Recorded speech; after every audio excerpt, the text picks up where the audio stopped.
Shellheads, we have a new video game to talk about. Mutants Unleashed has dropped, and we are going over it. Is it any good? Let's talk about it.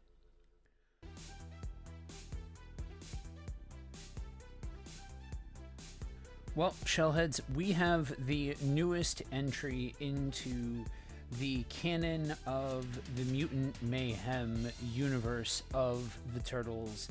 And we'll start off with my opinions of the game. If you're looking to go in cold to what the game is about and you're just looking for another Shellhead to tell you whether or not it's worth picking up, this game is essentially an old school RPG.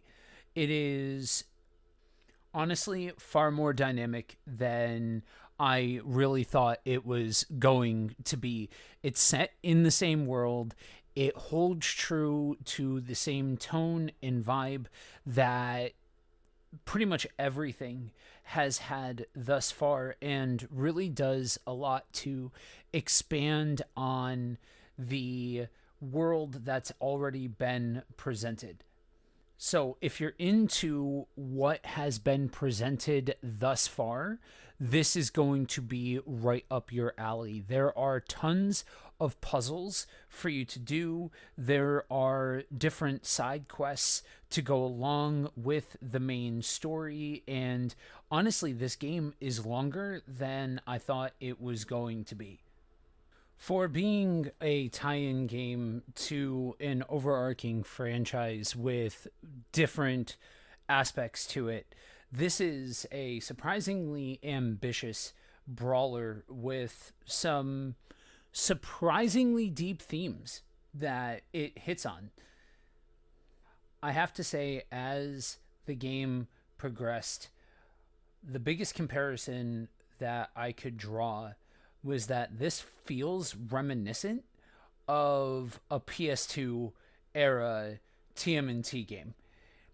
It was impressive on how much it looked and sounded like another entry into the Mutant Mayhem universe, and its strongest points are its beat 'em up gameplay, which has the Turtles going through different levels, basically platforming and beating up whatever enemies come their way.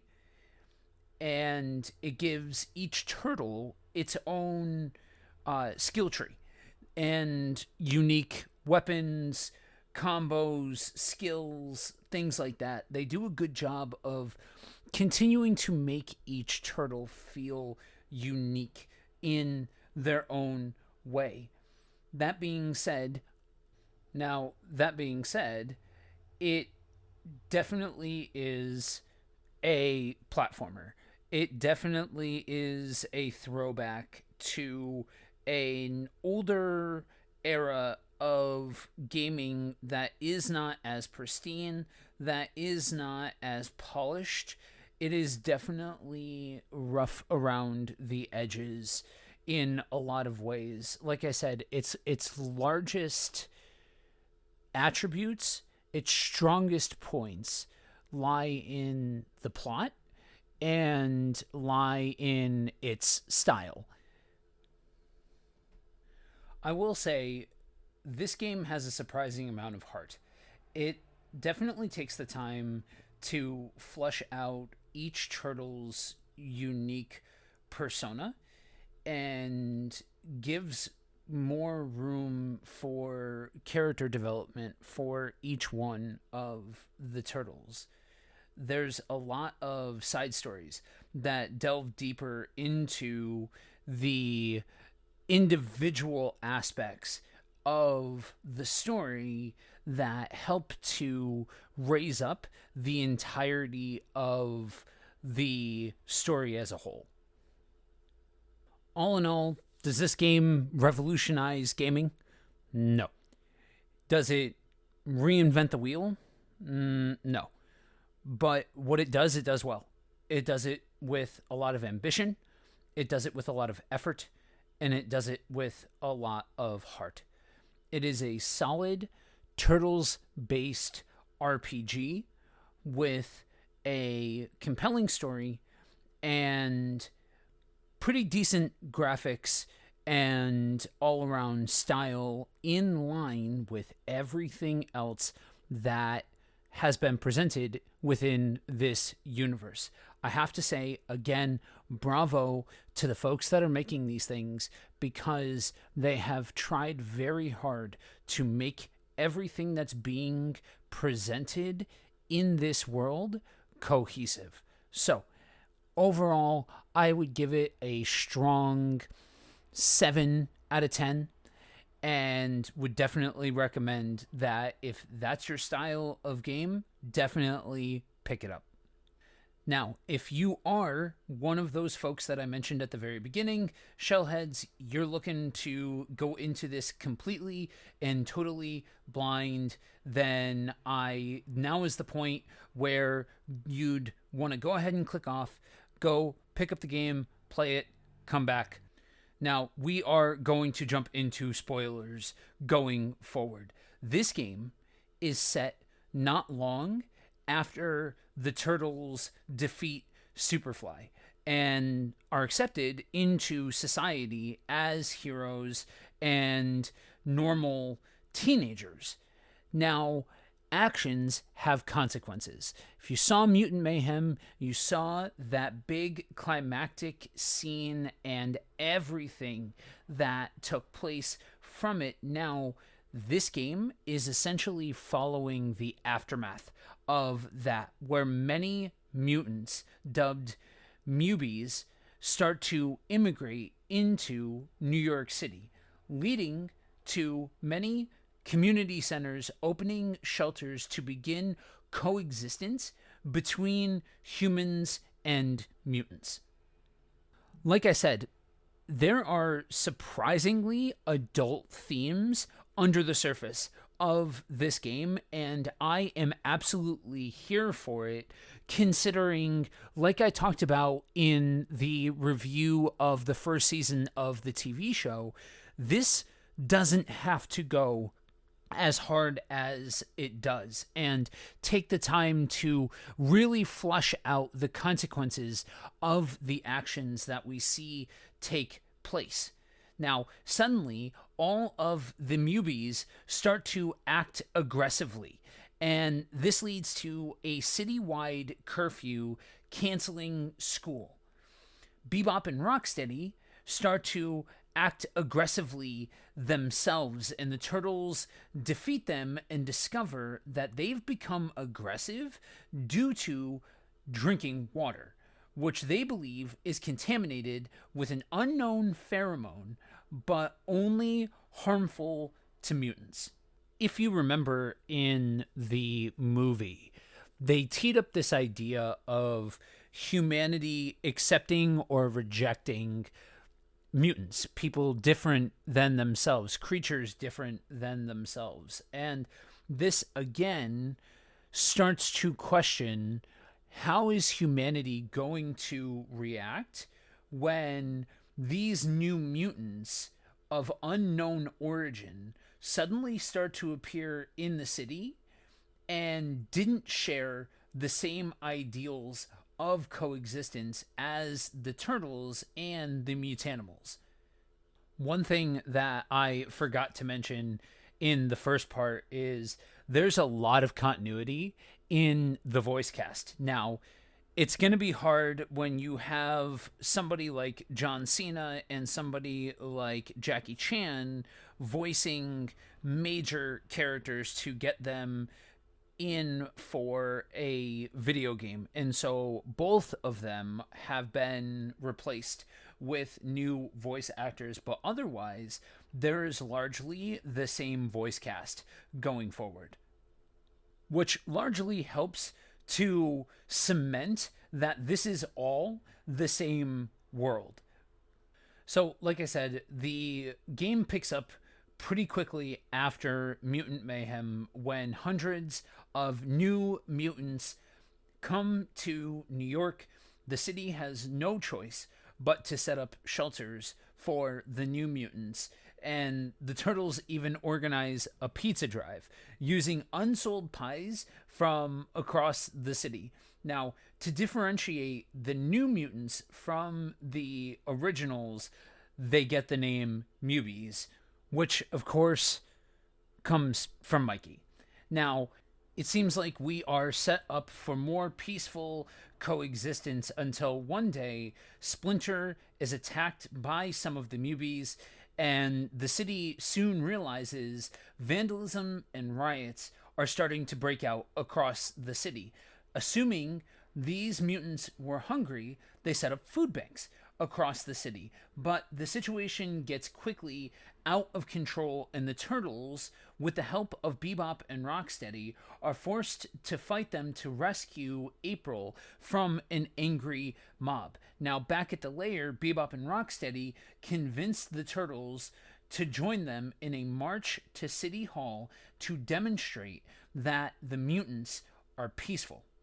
Though they have some reservations, the Turtles decide to prepare for the march, and unfortunately, the rising acts of violence force the city to implement neighborhood based curfews until they can get the situation under control.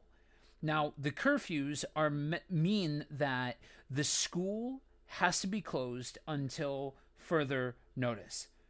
Now, the Turtles are understandably bummed about this. They just started going to school. Now the school is shut down. They understand the need, but Bebop and Rocksteady see this as a sign that humans would never accept them. And the two swore that they wouldn't go down quietly and left the lair.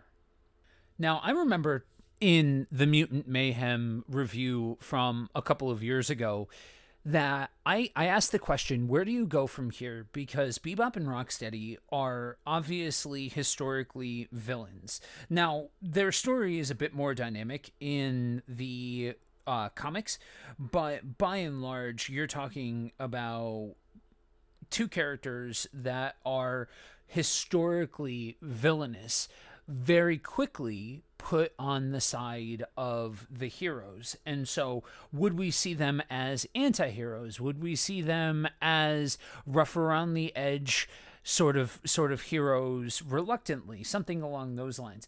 And I think it makes all of the sense in the world for Bebop and Rocksteady to be the catalysts for the story that they're trying to tell. Now, this is the point in the story where we start to get some of the side stories that I mentioned before, but the main plot sees the mutanimals start to turn against the Turtles as the story goes on. And it's eventually one of Donnie's friends who helped figure out that there is an animal protein in the water that was likely causing the strange behavior. And so he devises a compound that would turn the water purple if the protein was present. So now they could trace the source of the leak, and the only mutant who could do that hopping on water without falling into it was Genghis Frog. The Turtles and Genghis trace the source to the water treatment plant. And this is where they find out that the culprits of all of this are, in fact, TCRI. Now, this is the point in the story where I thought we were heading to the home stretch, but things are going to get worse for the heroes in the half shell before they get better, because they are not able to shut everything down, and actually they are able to turn the pheromone into an airborne contagion, and even more mutants are turned, including Mikey.